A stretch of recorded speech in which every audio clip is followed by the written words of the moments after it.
அதிகாரம் 37.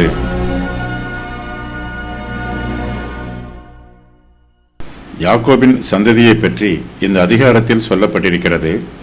இந்த அதிகாரத்திலிருந்து ஆதியாகமம் புஸ்தகம் கடைசி அதிகாரம் வரையிலும் யோசேப்பை பற்றிய சரித்திரம் சொல்லப்பட்டிருக்கிறது.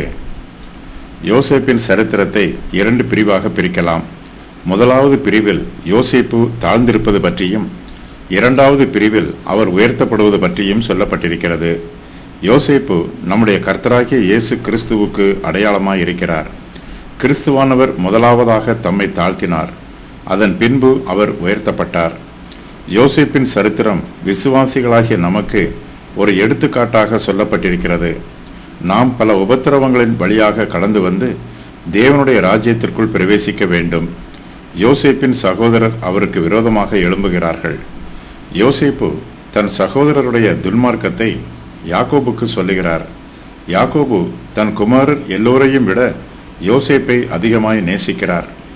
யோசேப்பு தன் சகோதரர் எல்லோரையும் விட தான் உயர்ந்திருப்பதாக சொப்பனம் காண்கிறார். யோசேப்பின் சகோதரர் அவருக்கு விரோதமாக சதி ஆலோசனை பண்ணி அவருக்கு தீங்கு செய்கிறார்கள். யோசேப்பு ஆடுகளை மேய்த்து கொண்டிருக்கிற தன் சகோதரரை பார்க்க வருகிறார்.